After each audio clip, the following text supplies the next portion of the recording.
I have seen multiple different videos now on my For You page about witches and practitioners becoming targets for what is going on in the world. First, one of the things I want to say, because we are going to get into some actual application of practices in a second. But first, what I want to say is that witches have been targeted for hundreds of years, okay? In our current day and age, we have these beautiful cellular devices that connect us, and it's very different. We have more community now on like a mass scale in the world when it comes to practitioners than we kind of ever have before. So if you haven't really thought about the stories and what has come before you as a practitioner, time to start. Well, it's one of the reasons ancestral work is like way very important, especially if you're somebody who looks like I look, okay? Lots of messes to clean up if that's true. But moving on, let's talk about invisible magic that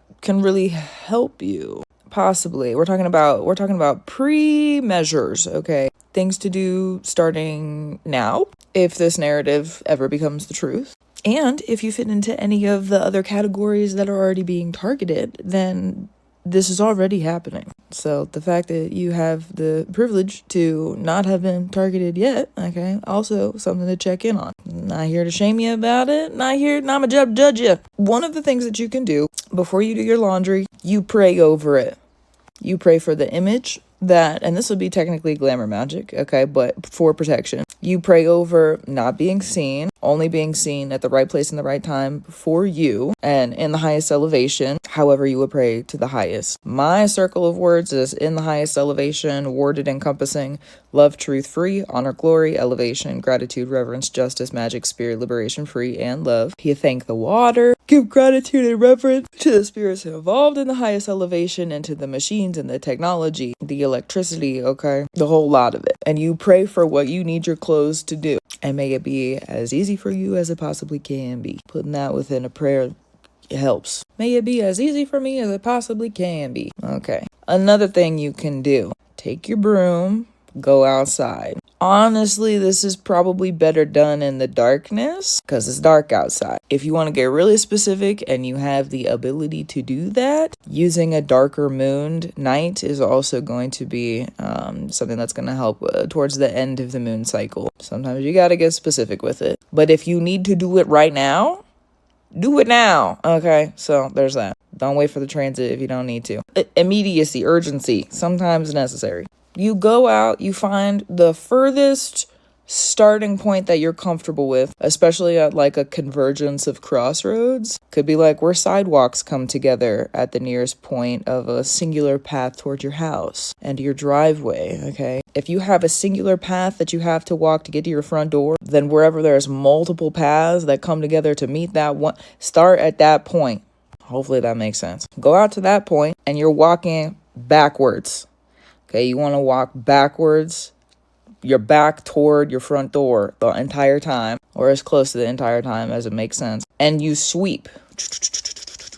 And as you do it, you pray in the highest elevation, okay? And however you would say in the highest, you pray that any of the feet that are not there in the highest elevation get confused and leave. You pray for things like the enemy not being able to make it to your front door.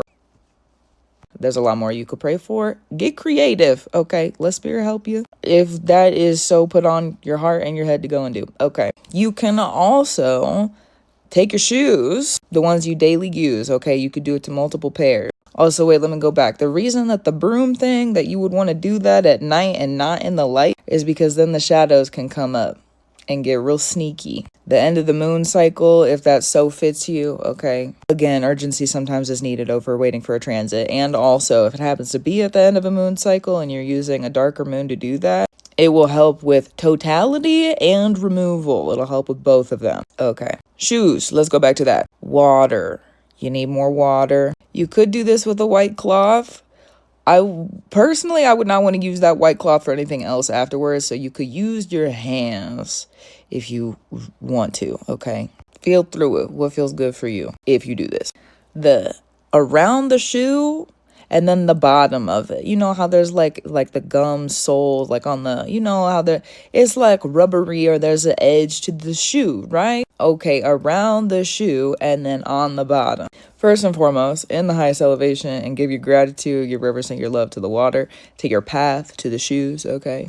May your path always be protected from the enemy. May your feet never walk towards the enemy. May the enemies never walk towards your feet. May the stance that you keep in the world keep your enemies that are not of the highest elevation away from you. Again, get creative. You could say a lot of stuff that is going to be more specific to your work and to your path in that space and time. And then you let it dry.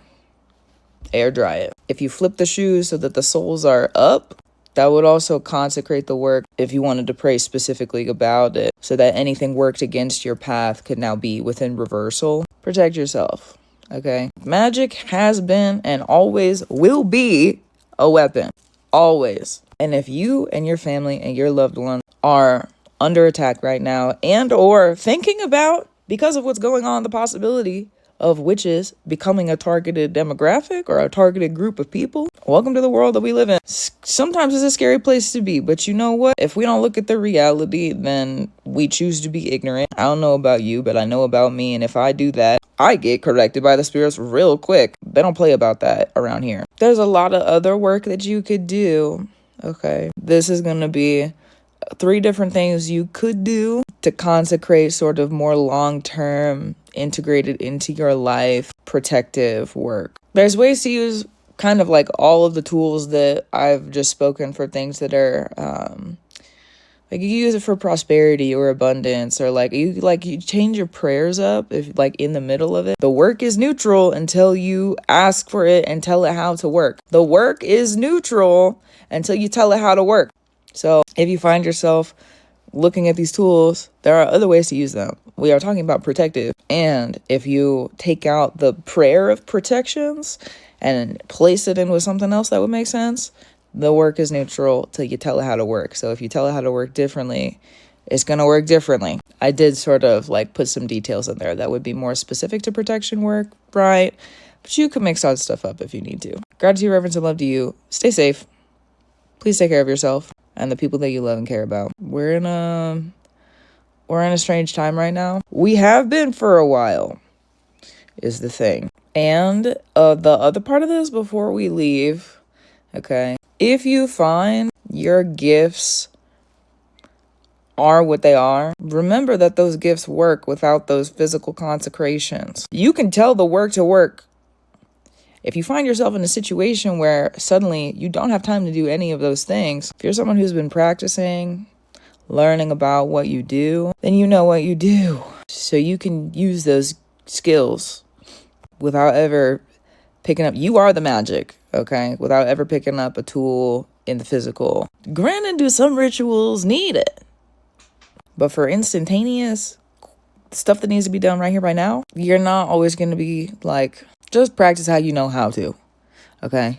And remember, magic doesn't solve everything.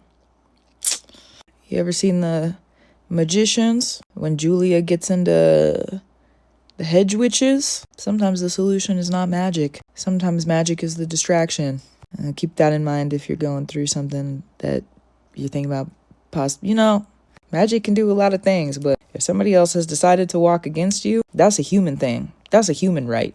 So protect yourself as necessary. Gratitude, reverence, and love to you. Keep up the brew you need to do. Some examples of different things you could do if you needed them. Protection magic. And I'll talk to you soon. Also true.